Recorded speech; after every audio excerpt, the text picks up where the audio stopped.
Graça e paz.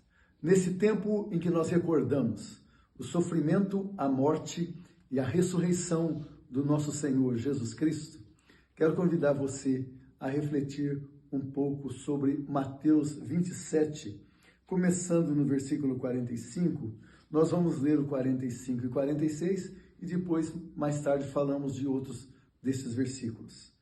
Os versículos 45 e 46 dizem o seguinte: desde a hora sexta até a hora nona, houve trevas sobre toda a terra.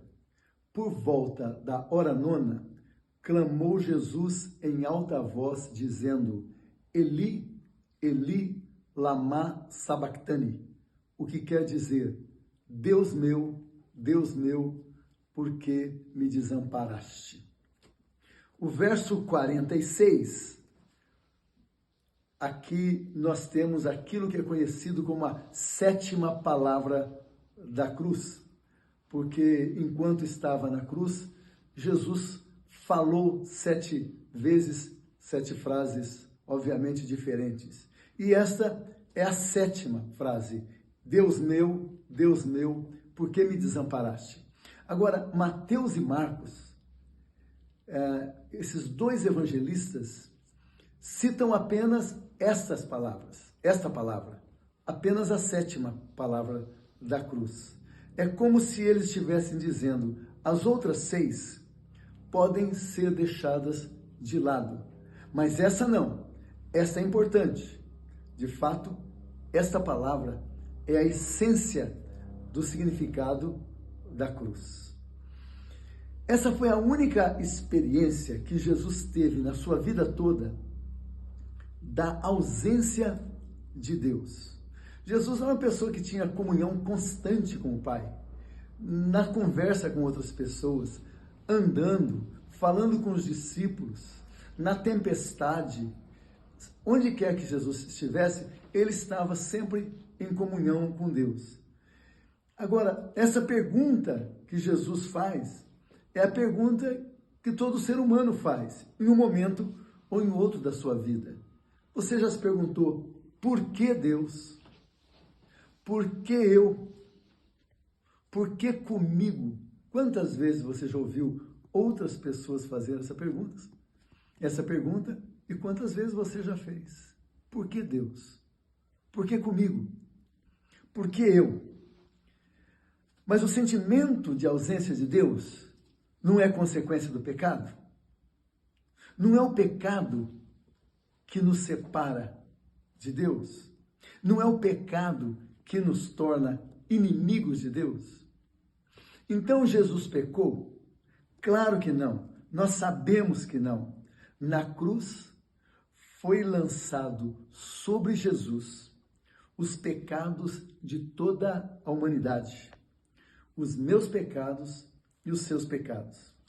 Foi Pedro, na sua primeira epístola, no capítulo 2, versículo 24, que disse: carregando ele mesmo em seu corpo, sobre a cruz, os nossos pecados. Naquele momento em que os nossos pecados estavam sobre Jesus, ele sentiu a ausência de Deus, porque Deus é santo e não convive com o pecado. A pergunta por quê sempre surge nos nossos lábios quando nós estamos sofrendo por algo que nós entendemos que não fizemos. Jesus estava sofrendo por algo que ele não tinha feito, mas que voluntariamente aceitou. Quando ele diz: não seja feita a minha vontade, mas sim a sua. Jesus estava aceitando o sofrimento por alguma coisa que ele não havia feito, que você e eu havíamos feito. É interessante que existem 2 frases muito parecidas na vida de Jesus. Preste atenção, a estrutura das frases é idêntica. Primeira, Jesus disse: Deus meu, por que me desamparaste? A segunda frase é quando Jesus fala com Saulo, o apóstolo Paulo, ainda não convertido.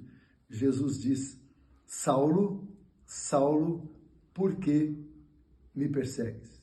Então a primeira, Deus meu, por que me desamparaste? E a segunda, Saulo, Saulo, por que me persegues? Lá em Atos 9, versículo 4.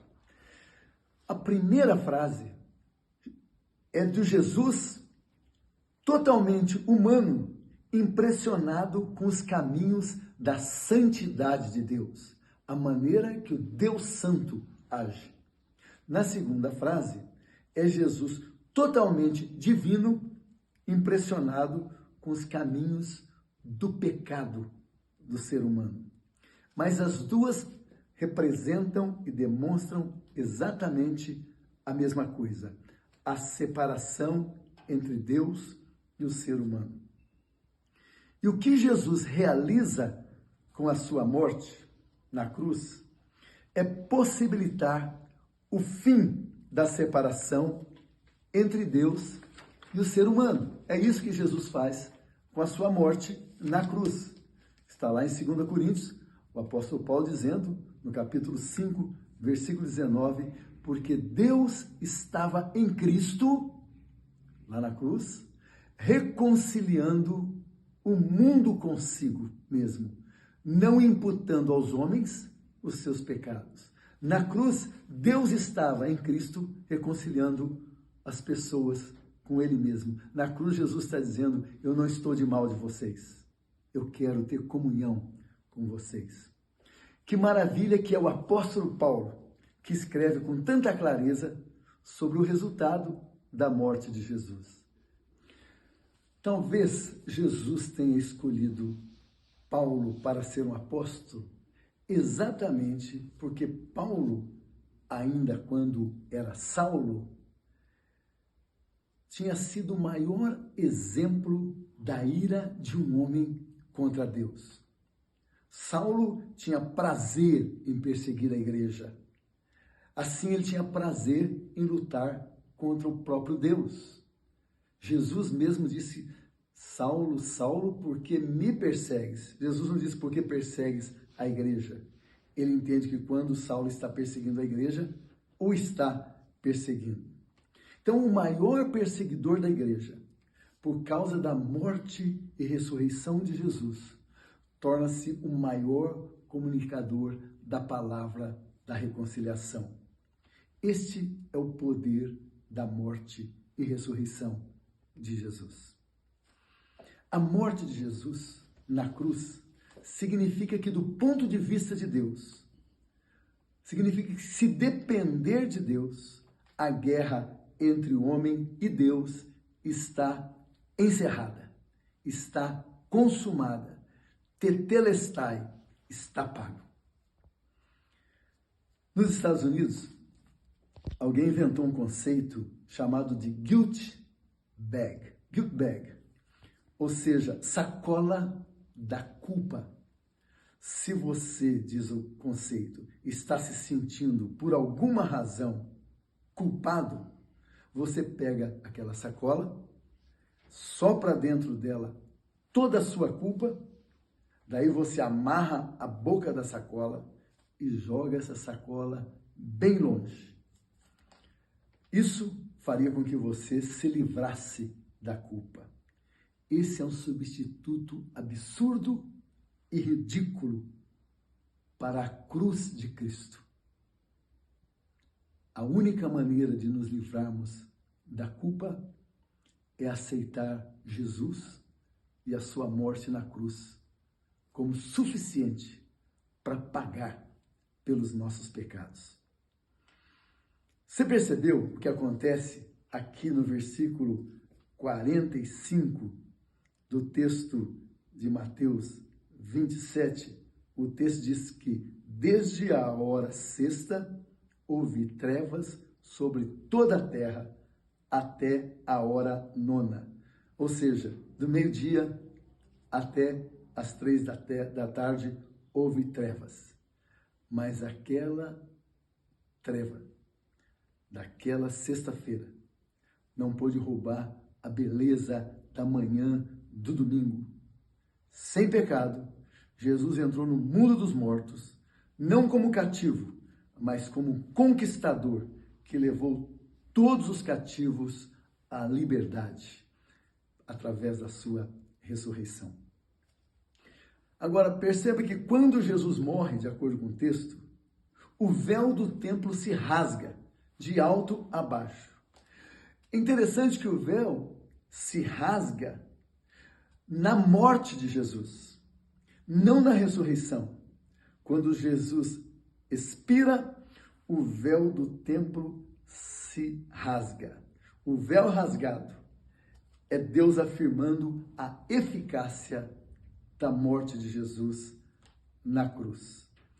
Nos versos 50 a 53, a gente vê que no momento que Jesus morre, o véu do templo se rasga, a terra treme, as pedras partem, os túmulos se abrem e muitos são ressuscitados.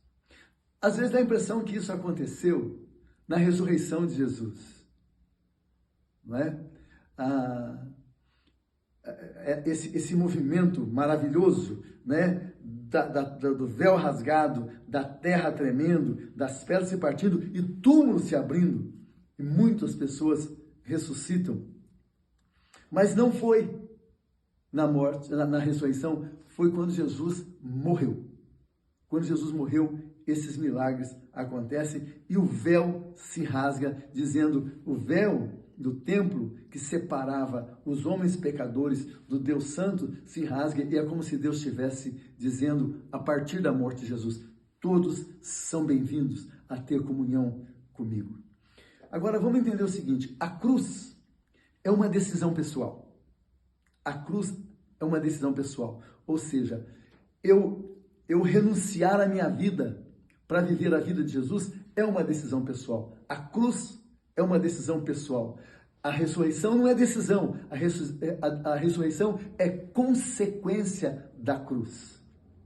Então, renunciar sou eu quem decide a respeito da minha vida. Deus não me força. A ressurreição é uma consequência da minha renúncia e decisão de obedecer, porque a obediência é uma decisão sua e uma decisão minha. A vitória é consequência dessa decisão.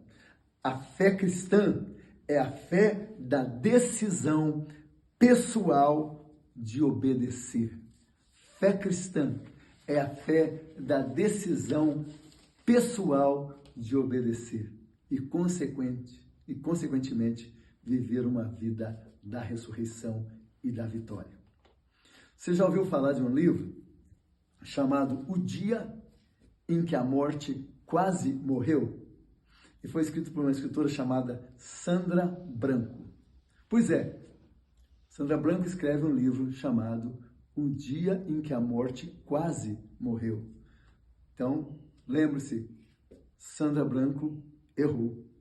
Nós sabemos, não do dia em que a morte quase morreu, nós sabemos do dia em que a morte morreu. Sim, a morte de Jesus matou a morte eterna. Os versos 52 e 53 desse texto são sinais desta verdade. Quando Jesus morre, a terra tremendo, as pedras se partindo, pessoas ressuscitando. Obviamente é uma ressurreição temporária, porque aquelas pessoas morreram depois novamente, mas são como se fosse um trailer do filme que nós vamos viver. Quando nós, por causa da morte de Jesus e a vitória dele sobre a morte, nós também ressuscitaremos para a eternidade. No dia em que Jesus morreu, ele matou a morte. É por isso que Paulo diz, onde está, ó morte, a tua vitória? Ou o teu aguilhão? Onde está, ó inferno, a tua vitória? Em outras palavras, cadê você, morte? Nós não estamos te enxergando, morte. Você foi derrotada, morte. Esse é o dia que a morte morreu. E por isso nós temos vida eterna. A morte de Jesus nos dá vitória sobre o pecado. A ressurreição de Jesus nos dá poder para testemunhar e nos dá certeza da vida eterna. Porque Ele vive, eu posso crer no amanhã. Porque Ele venceu a morte, não há mais temor. Que seja assim na sua vida, na minha vida, na vida de todos nós. Grande abraço.